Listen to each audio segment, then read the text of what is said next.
Olá, meu nome é Giovana, eu sou aluna de Ciências Biológicas na Universidade Estadual de Goiás. Atualmente faço o terceiro período e estou fazendo uma matéria online de políticas educacionais pelo CEAR.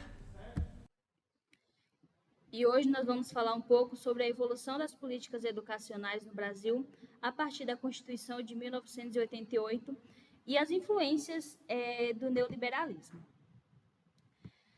O que mudou na educação brasileira após a Constituição de 88? Hoje nós vamos refletir sobre como nossas políticas educacionais evoluíram nas últimas décadas e como fatores políticos, econômicos e sociais influenciaram nesse processo. A Constituição de 1988 e os desdobramentos nas políticas educacionais. A Constituição Federal de 88 define a educação como direito social e universal e estabelece princípios como gratuidade, igualdade de acesso e gestão democrática. Então, a Constituição ela funcionou como um divisor de águas na educação brasileira.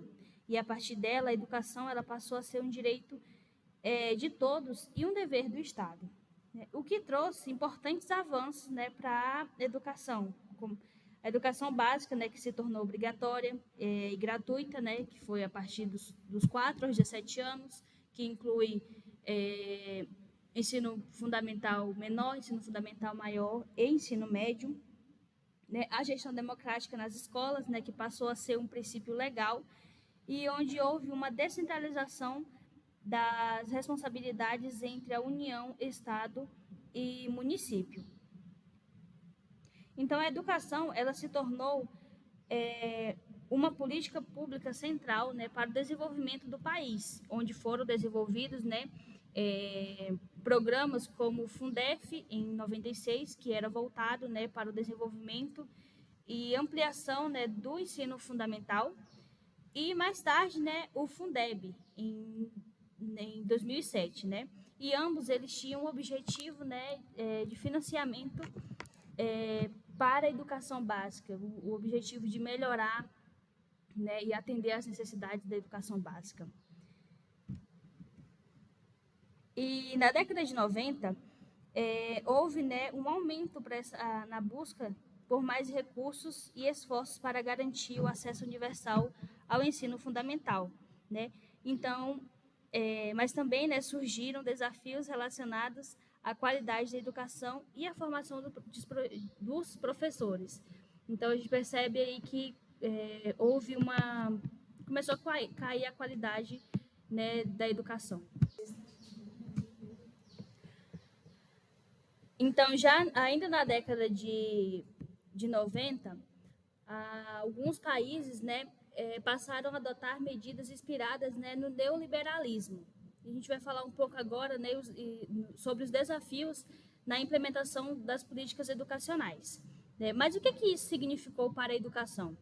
O neoliberalismo ele defende a redução e intervenção do Estado na economia e a privatização de serviços públicos, incluindo a educação.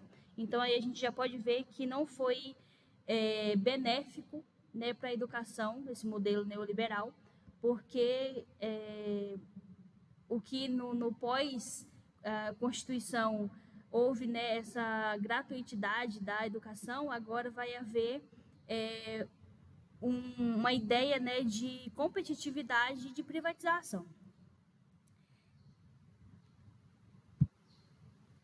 E isso resultou, né, em um cenário em que a educação ela passa a ser vista mais como um produto do que como um direito universal, né? E essa lógica ela impacta diretamente, né, na formação do professor, que se torna mais técnica e mais voltada para cumprir metas, né? O que enfraquece, né, o papel crítico e reflexivo do professor. Então a educação ela passa a ser mais voltada para números, para dados e não voltado para a qualidade da educação, para uma relação boa entre aluno e professor, para uma troca de ideias, troca de conhecimentos. E a gente vê essa dificuldade maior, né, na educação E isso resultou, né, nas mudanças significativas da gestão e nas avaliações de larga escala, né, onde foram criadas avaliações como o IDEB, SAEB, o Enem, que passaram a ser guias políticas para a educação. Né? E também houve, né, a transferência dessa responsabilidade para os estados e municípios. Então, a gente percebe que o governo federal ele joga toda a responsabilidade em cima dos estados e municípios e não há uma igualdade, uma democracia na definição dessas políticas. Né? Então, como eu falei, a formação do docente ela passa a ser voltada à lógica do comércio e da produtividade.